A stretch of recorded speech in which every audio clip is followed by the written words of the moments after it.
Good morning, everybody. I never like standing at podiums because I'm a wanderer. So if I wander off from behind the microphone, just kind of wave at me and I'll come back to the microphone. So I'm delighted to be here at the kind of the first big meeting of the Energy Consortium at IIT Madras. As my kind introducer said, I'm Chief Technology Officer for the TPS business, the CTS business, which is Climate Technology Solutions, and IAM, which is Industrial Asset Management, as well as Enterprise Technology. So my business card is about 3 feet long because I have a very big job title. Just very briefly about Baker Hughes. We're an energy technology company. We're north of $20 billion in revenue, over 50,000 employees in over 120 countries. So a company with reasonable scale. We've got two major kind of centers of gravity of our business. We've got oil field services and equipment, and then we've got turbo machinery, product solutions, and a digital solutions business. So we cover everything from pure downstream, upstream, downhill, downwell drilling, Christmas trees, drill bits, all the way through to the utilization of gas in the market. And I've got my wandering microphone, even better. I think a really important number for me as a Chief Technology Officer is we invest about $500 million in R&D every year across all of our businesses. We are obviously quite high in our patents, because we all understand that technology and intellectual property is absolutely key. So we have over 2,500 patents awarded last year in 2021. And actually, interestingly, as we start to see the reality of the energy transition, I think we talked earlier this morning about the energy transition isn't something that's a long way away, it's happening now. And we've already booked last year in 2021 about $250 million in orders in the energy transition. So there's a couple of things on this slide I want to talk about as an energy technology company. Traditionally, Baker Hughes was an oil and gas company, and we're very proud of that heritage. And actually, that's a heritage that will continue forward. And it's important to understand that, because I'll come on to some of our hard truths, but hydrocarbons aren't going anywhere fast. So we need to make sure that that bit of our business is strong, and that we improve it, and that we decarbonize the extraction of the hydrocarbons. But we really are an energy technology company, and that means that we're covering the whole of the ecosystem of energy, from production to utilization. Our own ambitions: we want to reach net zero carbon emissions for our own operations by 2050. We absolutely want to be a lead in the energy transition and digitization of the industry. And we want to deliver the highest efficiency, highest productivity solutions for our customers. Our strategy, and this is a really important point for me, is really in three main areas.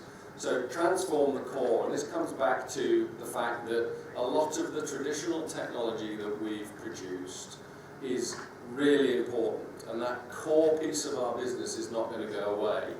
But what we need to do is make sure that it's more efficient, that it is decarbonized, and that we insert technology into that core piece of business that will allow our customers to go forward on that decarbonization journey. We also want to make sure that we invest for growth. We're a business after all. We want to grow our revenue. We want to grow our return to shareholders.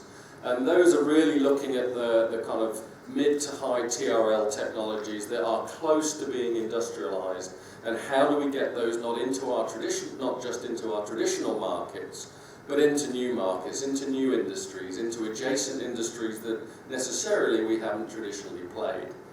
And then obviously, and really important when we talk about our membership of the consortium, it's about how do we open up new frontiers, how do we invest in low TRL level technologies to open up new pieces of tech that allow the world to meet that challenge of net zero from a carbon perspective. So transform the core, invest for growth, and open up new frontiers. And I think this is a really important point. So when we think about the energy transition, we see three hard truths.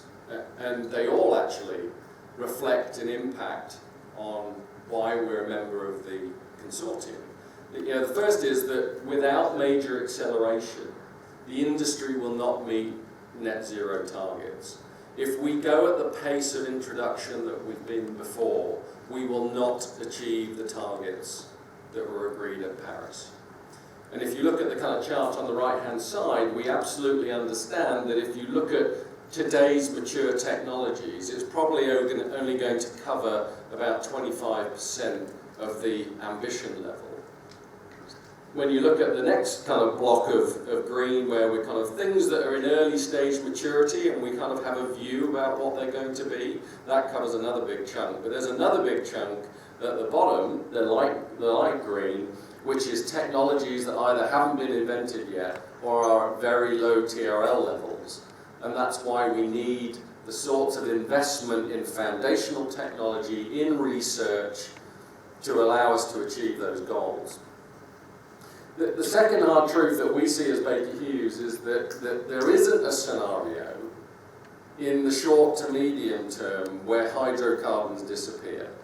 We certainly see a transition from oil to gas, and there is a big debate, and one that I think will continue to be held, about whether gas is a transition fuel or a destination fuel. We know that gas has lots of potential in terms of being a cleaner fuel, we know that.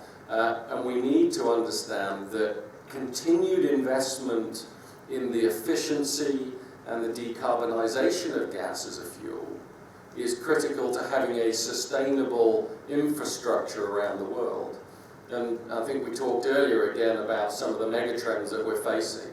The reality is we have population growth. The reality is we have GDP growth. And the reality is that drives high demand for energy and energy growth. And there is a reality from a global trend that climate change is real, and that if we don't do something, then bad things are going to continue to happen. So you've got this undeniable fact of energy demand, you've got this undeniable fact of climate change, so we need to make sure that all of us are collaborating to attack those social challenges. But it doesn't mean that hydrocarbons are going to disappear in the short to medium term. So we need to make sure that we not only focus on all of the new stuff on renewables, which is absolutely critical, but we also focus on making sure that some of that hydrocarbon technology stays relevant, stays efficient, increases in efficiency, reduces emissions, and decarbonises. The third point, and in some ways, the fact that we're here shows that there is no pathway that we see to do this without collaboration.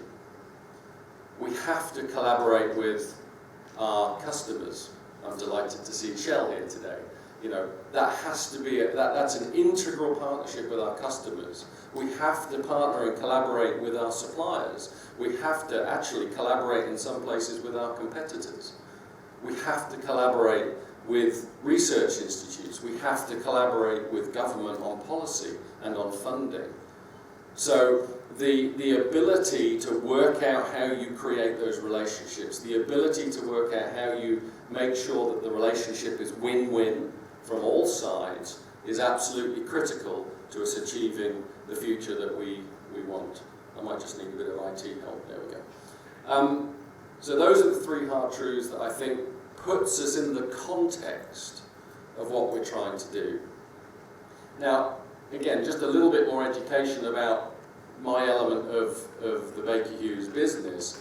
We are pretty broad. As I've said, if you look at our oilfield services and oilfield equipment, there's a lot of traditional and really high-tech equipment on that side. On my side of the business, we have a whole portfolio of gas turbines, both aeroderivative, large frame, light industrial, ranging from quite small, 5 megawatts LT5, all the way up to the large frame units in multiple hundreds of megawatts. We have steam turbines. We produce a whole range of compressor solutions which are utilised across a whole range of industries, including LNG, for example, pipeline compression. And those are centrifugal, they're axial, they're reciprocating, they're both gas turbine driven as well as electric motor driven. we have turbo expanders and hot gas expanders, and I'll talk about one of those when I talk about some of our great technologies that we're looking at.